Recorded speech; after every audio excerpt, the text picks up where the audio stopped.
The two biggest concerns I have about this Utah Jazz upcoming season next on Locked on Jazz.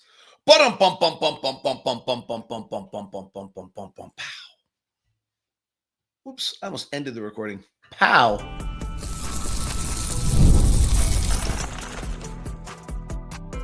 You are Locked on Jazz, your daily podcast on the Utah Jazz.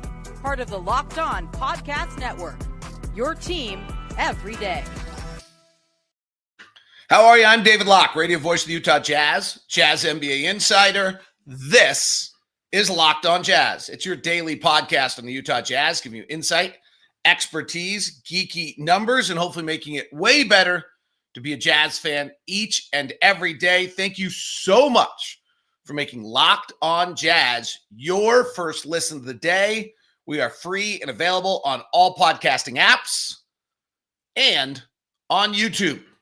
All right, today's show, my biggest concerns for this upcoming Utah Jazz season. It's a rather concernless season when you're not particularly worried about wins, but I have two things that I think could derail the Jazz season, or one could derail the Jazz season, the other could set the Jazz season back. And then I have a question about NBA expansion, but maybe it's heading in the complete opposite direction of where we think. This episode is brought to you by Monarch Money. Take control of your finances with Monarch Money. Use the code LOCKEDONNBA at monarchmoney.com for 50% off your first year. All right. You'll see me sneak a peek over here every now and then because my daughter's playing a match play tournament right now in Nebraska, and the scoreboard's over there. And the professionalism in me should turn it off, but the dad in me wants it on. So hopefully you're all right with the dad in me. We're up 1-2 right now. 1 up through 2. She's up. I haven't done anything. All right. Jazz preseason got announced. Schedule got announced yesterday, so we're getting closer. We're about a month away from Euro basketball. We're about 2 months away from Jazz basketball. So we're getting there. Preseason schedule. The regular season schedule is super fun when it comes out. Preseason schedule for me just kind of gives me a date and it gets exciting. I don't think I have a lot of like, oh my gosh, this tells you only 4 games. The first 2 are on the road, which is probably not surprising with the arena renovation and hockey. And they're in Houston and San Antonio. And then, so we may see Victor early. And then Dallas and Portland. So we may see Cooper Flag. And then, might see the Chinese center in Portland, which has become quite the phenomenon. So kind of a fun schedule, Cooper Flag comes to Utah for a preseason game on the 13th. So that should be great. All right. As I kind of think about the season, I think we all agree that this very clear direction, the moving of John Collins, Colin Sexton, and Jordan Clarkson, and really just the cupboard is young and developing, and here we go. And that direction, I think our hope is that we can play every game to win with as many players as we possibly can and not go through what we went through last year. And it probably will yield to very few wins, but as a fan, it's much easier to follow and root for and go. I think we're all there. So, what would you be concerned about? The one thing that I'm concerned about is what happens if no one can play point guard? Now, the Jazz are below the salary floor. And maybe there's going to be a signing of a free agent here at some point that, or that we pick up somebody at some point that solves this problem. But I've got to admit, the thing that maybe concerns me the most right now, and maybe this isn't fair. Isaiah Collier started a bunch of games last year and played point guard. And so, but there's a scenario here, and I don't actually think it's outlandish on either end. So the first one is that Isaiah Collier's 25% three-point shooting and the league adjusting to him and preparing, and I know he started 46 games last year, but that it actually becomes prohibitive for the team offensively to have success with him on the floor. That as good as he is a passer and as good as he is with tempo and as good as he is reading the game and as good as he is kind of with his energy, that the lack of shooting really makes it hard for him to stay on the floor and derails the offense. And then the other one is, like, I thought Walter Clayton Jr. looked good in Summer League, but like it's Summer League. And so to me, the question gets to be at that point, I thought he struggled a little bit against the pressure. There's a chance that even though he's 23 years old and he's older, that you're going to have some growing pains and that this could be really, really hard for him, right? Like, I don't think any of us know that Walter Clayton Jr. really can go play 14 to 20 minutes a night as a point guard in the NBA right now. Now, we hope because he's older, more experienced, 4 years of college, NCAA tournament, but we don't really know that. And he's going to have to figure out that shot. Like, I thought it was really telling at one point he got it blocked by Gigi Jackson in the Summer League, and he was like, you could see he was like, whoa, that's never been blocked in my life. It's a little bit of a lower release. He likes to do it off the bounce. He doesn't really naturally do it as a set shot. There's just a bunch of little changes he's got to make. It's hard. So what happens if nobody can play point guard? That's really, truly my biggest concern right now.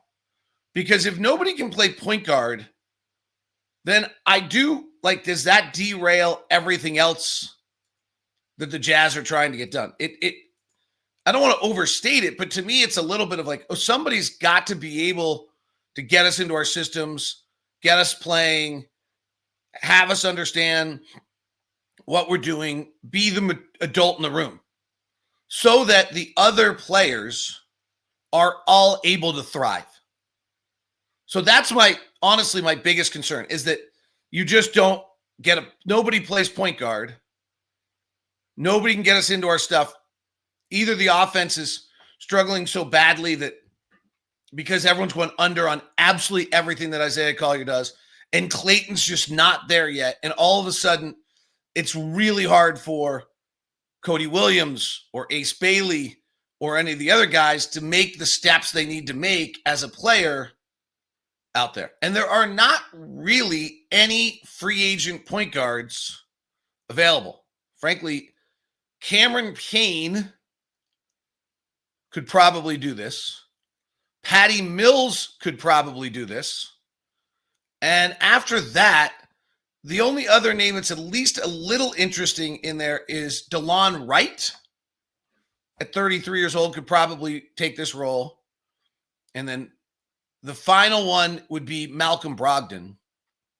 I don't know where Malcolm Brogdon is at this stage in his career. He actually could really do this well.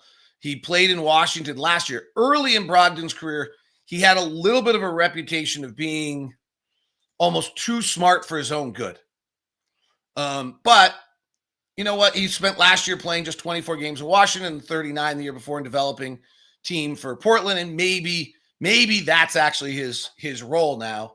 So Malcolm Brogdon's interesting if he is bought into like his way of staying in the league is to be a veteran leader and to be that. I'm not a big believer in veteran leadership. Honestly, I think it's like a media creation that doesn't really exist. I think most players are out to support themselves and get themselves in position of success. But that's my concern. And we don't have an answer right now on the roster if Isaiah Collier's, but I mean, the comforting thing is that Collier started a bunch of games and should be ready and should be able to do this. The concerning thing is that the league really adjusts to him. And honestly, there's like a single play in Summer League where he sets a pick. Someone set a pick from at the elbow and they went under. And I was like, oh my gosh, we're going under on the elbow. Like it really gets hard to run an offense if they're going under on the elbow.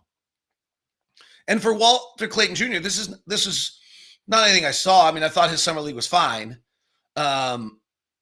This is just the reality of rookies coming into the NBA. It's really hard.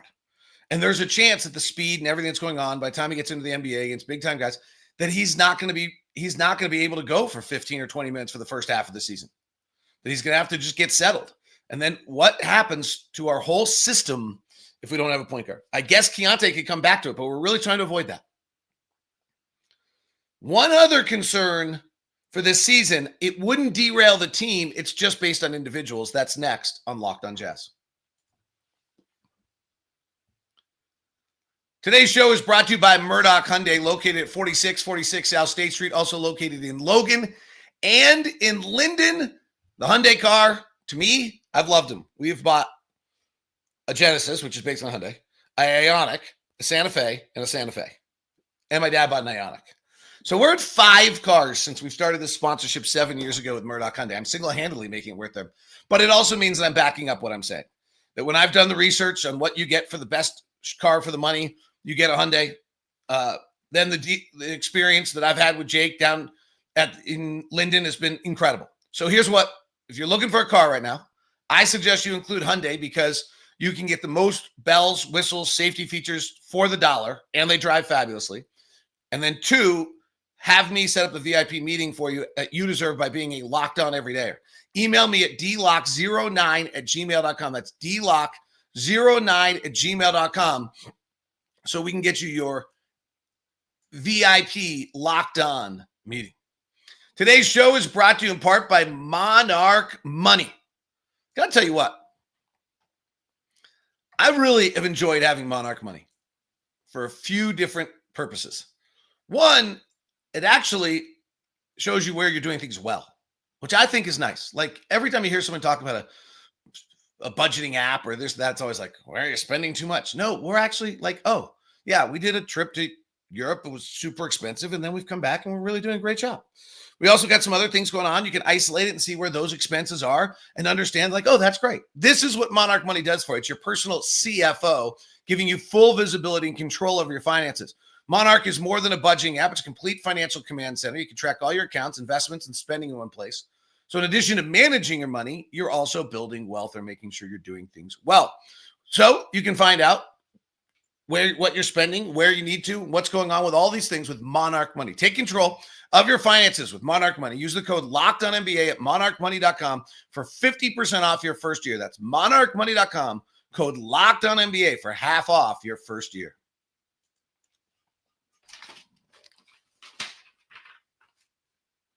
Thank you very much for making Locked On Jazz your first listen of the day. We are free and available on all podcasting apps. Thank you very much for tuning in. All right. This one's not going to derail the team. It's just going to derail the development process.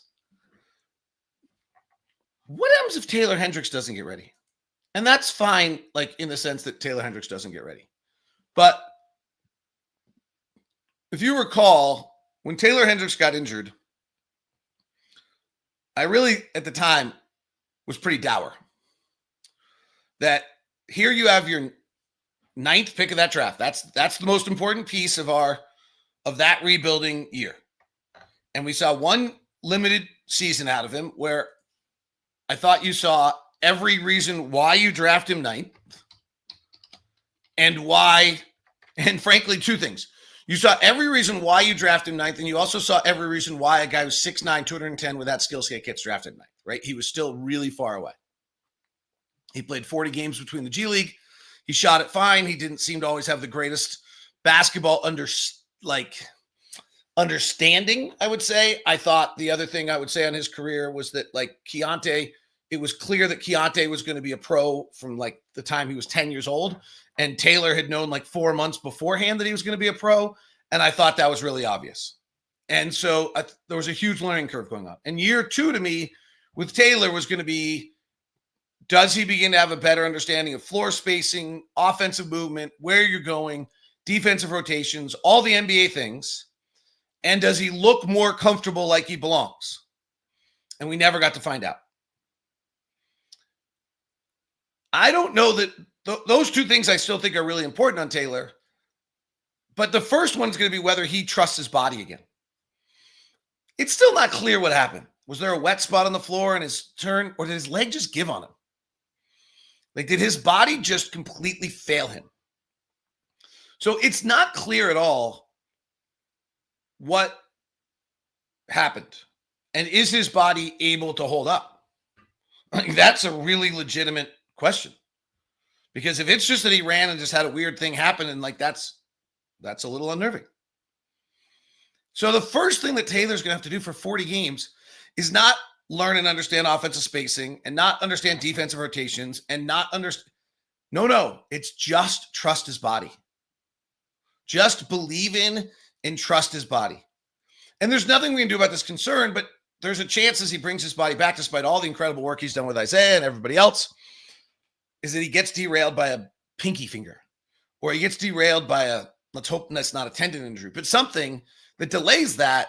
And now this whole process is being pushed back. That Taylor Hendricks, decisions are going to have to be made on Taylor Hendricks now without enough data, right? You're going to have to pick up extensions and things like that and process because of the fact you just don't have enough data on him. And any other delay in this process, whether, again, it's a pinky finger or he gets a scratch on his eye, like, I don't know. I mean, just any bizarre, different injury, I'm basically saying. Are you in a circle? It delays even more. We just don't have that much more wiggle room of time getting stretched out. So that's my first concern, is that just something natural and normal takes place. The second one is that there's, as hard as he's worked and he looks huge and his body's different, he's got to kind of learn the game, learn how to play with his body. It's a totally different body. So part 2 of the season to me with Taylor is going to be once he feels, hopefully by All-Star break, he feels comfortable with his body and believes in it. And then part 2, he can start playing, and it's kind of trying to figure out what you can actually do. I don't know that we can do a huge amount of evaluation on Taylor Hendricks this season. But we're going to have to do some, right? Because if you think about Walker Kessler and where he is in his process, Walker Kessler is up for an extension right now after 3 years. Well, that's Taylor next summer. So then you let Walker become a restricted free agent next year, which is seeming to be a disastrous situation for Cam Thomas, Jonathan Kuminga, Quentin Grimes, and Josh Giddey. But that's probably, I mean, awfully hard to give Taylor an extension at the end of next year. And if there's any setback where he doesn't get the full experience of a year, remember, he only played 40 NBA games. His first year, he's only played 43 NBA games in 2 seasons. Then that's a real concern for me. We just don't have, this is no one's fault. We don't have the wiggle room for any more delays on Taylor Hendricks. And I do think, as incredibly gifted he is at 6'9" and 210, and as nice a shot as he showed at 37% as a rookie, didn't show a handle yet, but we'll see whether that shows up. Did show the possibility of being a really good defensive player. That I think there's a game, I think he's behind his 10,000 hours, would be the way I would say it. If you use the Gladwellian concept that you need 10,000 hours at a very elite level, I think Taylor's behind on his 10,000 hours. And so one of the things I think is the single most difficult thing to do for an NBA player is to learn at this level, because the game is so great and so fast. And I think Taylor's going to have to learn at this level a little bit.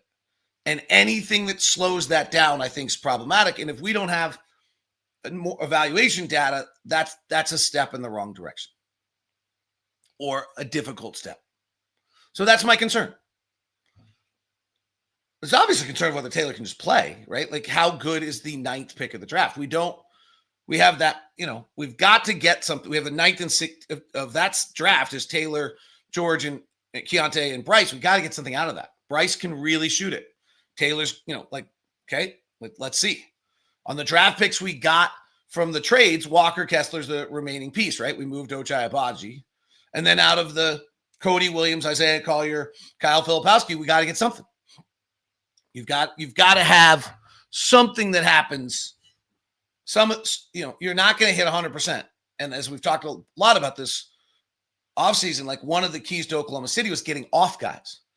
But you can't, let's take a negative here with Taylor for a second. Let's say you decide, this isn't going to work. There's no chance at the end of this season you would make the decision that it's not going to work. Even if he gets hurt again, you might be really concerned that his body's as big and strong as he is, that his body just isn't going to hold up, his bone structure or something, there's something off. But you're not going to quit. There's zero chance at the end of this thing you're quitting on Taylor Hendricks. It's too talented, too skilled, and we just haven't seen enough. But we don't want to be so far behind that you end up holding on to something that doesn't pan out. We need data points on Taylor Hendricks, and that's my second concern. Is the NBA expansion possibly going in a completely different direction than what everybody thinks? Next on Locked on Jazz. Today's edition of Locked On Jazz is brought to you by my friends over at Intercap Lending. That is Blake Worthen is the president, does a great job. Nope, you can't do anything without leadership. But for us, our own personal loan officer is the great Steve Carter. Let me tell you what. This is the essence of Steve Carter. So I got an email from Richard. Cool story on Monday. And at 10:03 at night. And so at 10:23, I emailed Richard back at night on Monday night and said, hey, I'll connect you with Steve Carter. And so at 10:24, I emailed him back. And at 10:36, 12 minutes later, Steve Carter had responded to Richard. That is the VIP service that you get from Steve Carter at Intercap Lending as our own personal loan officer. Intercap Lending, it's a mortgage company that's shaking things up, making home loans accessible, straightforward, and personal. Whether you're buying your first home, refinancing, or exploring options as a veteran, Intercap is here to guide you. Intercap isn't your average mortgage lender. They're people first, and our own personal loan officer, Steve Carter, is going to get you the best customer service you can possibly imagine. So if you're in the market to get a loan right now, Intercap is here to simplify your journey to home ownership, and we are too. Email me at dlock09@gmail.com. That's dlock09@gmail.com. And let me set you up with your VIP meeting with Steve Carter. Today's show is also brought to you by 5 Hour Energy. Time to fuel up and turn it up with 5 Hour Energy Transfusion. It brings the bold grape, ginger, and lime flavor to your favorite golf drink, minus the alcohol. It's quick, an energizing shot. Whether you're sinking birdies or making memories with friends, this one's a hole-in-one for your energy game. Let's be honest, some days on the course or off it, you just need the extra boost to stay sharp and energized.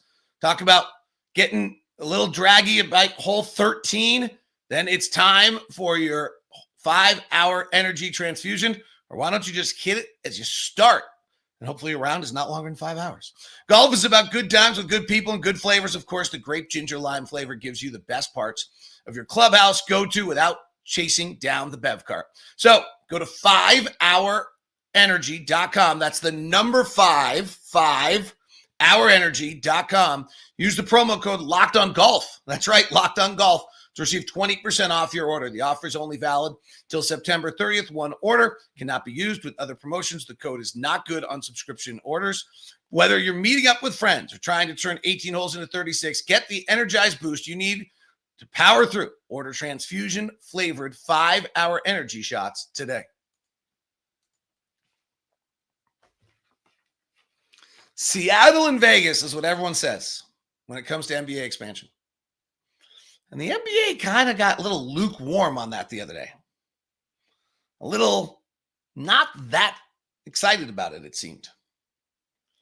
And part of the problem with Vegas and NBA is that it doesn't add that much of a new audience. Seattle and Vegas bring you two new markets. They're not massive markets, and the Seattle fan base would be nice to have back in the game, and it's probably good for the game. But honestly, it's not bringing you that many. It's not bringing that many more eyeballs. It's not changing the game, and the TV contract's already unbelievable. The other thing is, Seattle and Vegas are wonderful leverage against New Orleans when it needs a new arena, against Dallas when it needs a new arena. Like, that's part of the game here. This is what Oklahoma City did. You need a viable market out there by which, when a city needs its new arena, that suddenly the current city says, oh crap, we better acquiesce or else we're going to lose our team. And so there's a real value to having Seattle open or Vegas open because it moves the meter when the next person needs and wants to do that. So with that said, with those two things said, and it also means dividing the ownership by 32. And we did the math on the show earlier that the TV contract is so big right now that even a $6 billion expansion fee doesn't really make the owners any more money than if they're just dividing their TV contract. What changes the NBA first is Mexico City. Okay. So that changes the NBA. You get Mexico City, you add an entire country, an entire different population base to following your league. What about Europe? So the NBA announced yesterday that I think the Memphis Grizzlies and the Orlando Magic, boy, marquee franchises, will go play games in Berlin and London, and they're going to play 2 games. And then the next year, we're going to play in Manchester, England, and Paris. And the year after that, we're going to play in Berlin and Paris. If just hypothetically, if the NBA stalled expansion a little bit, and instead of expanding with 2 teams, expanded with 4. Okay? So you're not just expanding 2, you're expanding 4. And maybe New Orleans becomes Seattle. Right? Or Memphis. Or some franchise evolves and goes somewhere. I'm not a proponent of that. I'm just giving a concept. I lived it. I don't love it. But it's there. Why wouldn't the NBA want to expand to Paris, Berlin, London, and Barcelona? Now, it gets tricky. You now have 34 teams. It's not an easily divisible thing for brackets and divisions. 32 is really nice. It divides by 8. I don't know what you do with 34. It's, other than divisible by 2, it feels like awfully close to a prime number. And so there's some tricks, but can you suddenly have it be that like a group of teams goes over and plays 4 games, right? So the Jazz and the Nuggets and the Suns and the whatever, other Sacramento all go over at one time, play a series of games over there, come back, and then then we kind of, I think you might at that point reduce the schedule down to 74 games. Maybe not. Or something of the sort to be able to deal with travel. And yeah, the travel would be brutal, but you go over once a year. And New York goes over twice a year. There's enough teams on the East Coast that can get to Europe in not a lot of time that they go twice a year. But for those of us that's 10, 12 hours, we go once a year. That brings in a whole brand new audience. Whole brand new TV contracts, whole brand new aspect of money. That seems like a lot better answer here. That's what the owners want. That's, I think, where we're heading. I keep bringing it up. I'm the only one who's talking about it, but it just makes too much sense for it not to be going on. The NBA is suddenly talking about their NBA Europe thing that they're doing, and FIBA's got some TV contract problems, and the NBA is looking at those kind of things. This just makes way too much sense. It brings in a dramatic amount of more money. It brings in brand new TV contracts. It brings in a huge new audience. It is a travel issue, but honestly, I don't think we really care about that much. We can figure that out. It's a 6-game road trip. If you're Utah and you're going with a division and it's a 6-game, you're going over and you're playing New York, Philly, Charlotte, and somebody else. Those 4 teams. And then you're all going over there at once. The reason all of you are going at once is because the other teams need to stay at home. That's my thought. I don't think you maybe do it one off and then you always have an afternoon Saturday game that's a European game. Maybe not. Maybe I have that wrong. My thought is if you're all heading over at once, then when you come back, you're all resting at once for the extra 3 days. You get 3 days off to get your time schedule back. It's not that big a deal. You do it once. This is totally feasible. I don't have all the details on it, but I'm sure the NBA office does, and it's not that complicated. And this seems like a much more likely expansion and pretty exciting to the NBA. Paris, Berlin, London, Barcelona. Yeah. Mexico City would be game-changing, but super difficult. And while the G League is killing it there, the safety and security and things like that are hard to do. And then it'd be really interesting what players are willing to go live in Europe. A lot of the Europeans would want to. You're going to have a hard time holding Victor Wembanyama maybe back from playing in Paris, or Rudy playing back from signing in Paris. Not to mention, if the NBA is in Europe, the European expansion continues even more so. I think that's where expansion's heading. I think it's 4 or 5 years away, but I think that's where expansion's heading, not Seattle and Vegas, unfortunately. That is Locked on Jazz. Have a great one. Ask LOJ edition. I'm going to ask for the questions early, though. So send them in to me. I'm not sure if the show is going to post Thursday or Friday, and then Leaf Tulane takes over after that coming up here. Have a great one. Thanks very much for tuning in to Locked on Jazz. We're now sending the first ever national 24/7 NBA channel on Locked on NBA. Plus, check out Locked on NBA. It's still every day, every game, every night.